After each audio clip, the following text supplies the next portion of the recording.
Hey, if you've never done a trip to Canada before, you owe it to yourself to get up here and experience the beautiful wilderness environment and the awesome fishing that it has to offer. And if you've been here, you know exactly what I'm talking about. This is one of the funnest places on earth to fish.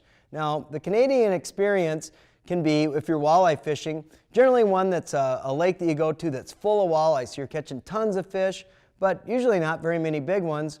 Or you go to a place that has a really low population, but the fish are huge and not a lot of bites. There's a few places in Ontario that I know of that have both. They're rare, but one of them that's at the top of the list is Eagle Lake. It is probably one of the crown jewels that Ontario has for walleye fishing and multi-species for that matter, but it's got numbers and it's got some truly giant fish in it.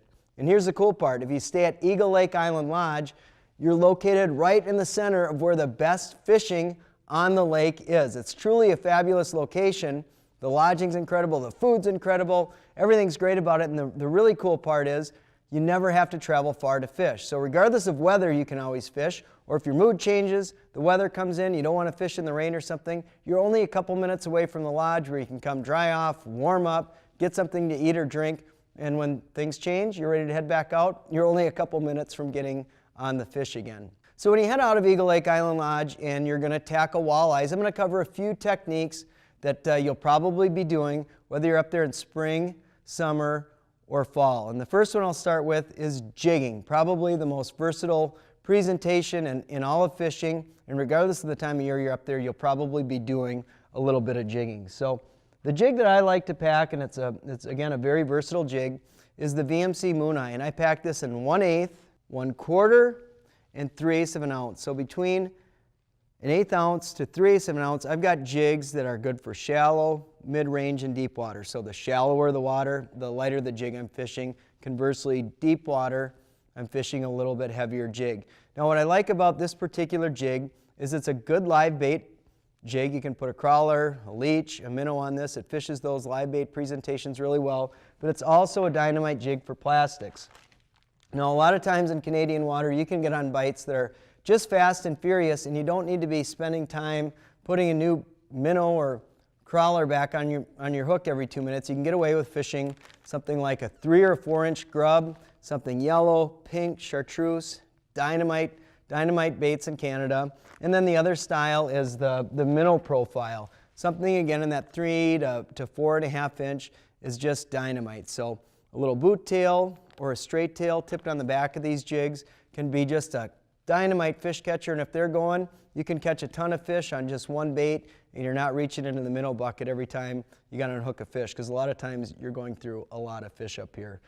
Now on the rod side, if you're packing a rod for jig fishing, one of my favorite actions for jig fishing is what is basically a medium or a medium light, fast or extra fast action rod. What I mean by the medium light and medium power is that these rods, a medium light power rod is it's gonna bend more over stress throughout the blank, and you want that fast action. What I mean by that is that the tip bends relatively quick. But with the 6/8, 6/10 medium fast or medium extra fast rod, you're gonna be able to fish those 3 size jigs that I talked about anywhere, any place, and it's just paired perfectly with a size 20 reel. So if you get that combo, you can do just about anything. Now in terms of line, I feel that braided line is the most versatile line that you can fish with.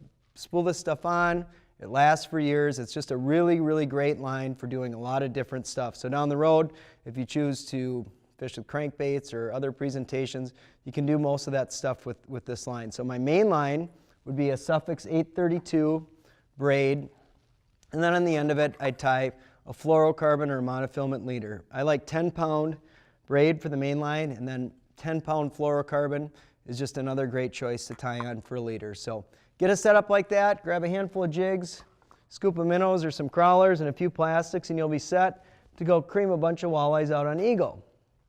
Next is the live bait situation, or live bait presentations. For live bait fishing, there's a couple ways it's generally done up here. One is the traditional live bait rig or Lindy rig, and what that is, it's basically a sliding sinker on the main line down to a bead and a swivel, and this bead simply protects the knot. And then you go to another, fluorocarbon or monofilament leader, about 10 pound main line. And that goes down to, say, a size 4 to a size 1 hook. This is a great size hook. The bigger hooks generally I'm fishing with minnows, and then the smaller size hooks you'll be fishing leechers or crawlers with. But just that live bait style hook on the back of that, 10-pound line, and you'll be set. Now, with the live bait rod, you've got a little bit slower action typically than what you would have with the jigging rod. It's a little softer, a little slower. So the reason you want that is if a fish bites it, you can kind of let that fish start to pull on the rod a little bit, take the bait before you set the hook. I like a rod for live bait fishing that's generally 7 to 7.5 feet in length. Again, I'm fishing with 10-pound braid and a size 2000 reel. You're dynamite. Now the other technique you might hear about up here, and a lot of people do, is called bottom bouncing. And it's really a pretty similar principle to the live bait system, except instead of a sliding sinker, you've got a bottom bouncer on the back. And what this is just a big piece of lead and a wire arm, and this bouncer is designed to avoid getting snagged on rocks. And you just kind of drag this thing slightly off the bottom, and you can put a minnow, leech, or crawler on the back just like you would with a live bait rig, or you can put a spinner rig on the back of it and cruise around a little faster and look for fish. So if you're really trying to cover water and find fish in deeper water, a bottom bouncer is a great option. You can get carried away and get a rod that's specifically designed for bottom bouncing fishing, but at the same time, with your live bait rod, you'll be able to do most of the bouncing that you'd ever want to do.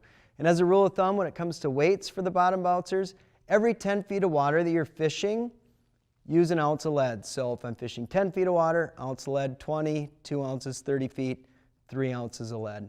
So that will get you covered on the live bait and the bottom bouncer side. Now the last technique I want to talk about, it has really revolutionized walleye fishing in a lot of cases. A few years ago, almost nobody used this technique. Now it's become a mainstay for a lot of people that do a lot of walleye fishing. It's called the Jigging Ramp. This lure was designed for ice fishing. However, its open water applications have proved to be truly magical. This is a size 7 Jigging Ramp. This is your bread and butter size Jigging Ramp. And the idea with this bait is I'll use the same rod and reel that I was using for jigging. And you take the bait, you either cast it out, drop it below the boat, or slow troll it or drift, and you snap the rod, really rip this bait off the bottom a few feet, and you let it crash really fast back into the bottom. Let it hit the bottom, you snap it up again, it crashes, let it hit the bottom. And what happens, it's so fun, is when a lot of times most of the time the fish bite the bait when it hits the bottom. So when you go to set the hook again, the fish is already on. It's really magical. Sometimes you'll catch so many fish on this Jigging Ramp, it'll blow your mind and it'll outfish anything else. But here's one little tip that I'd give you with the Jigging Ramp. This lure fishes best on monofilament or fluorocarbon line, preferably monofilament.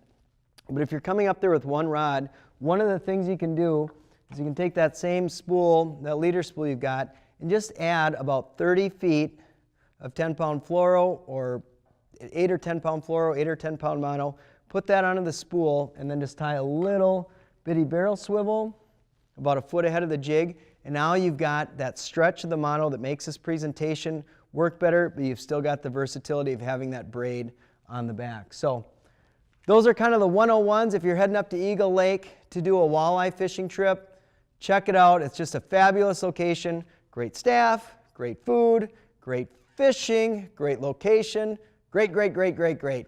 We'll see you up at Eagle Lake.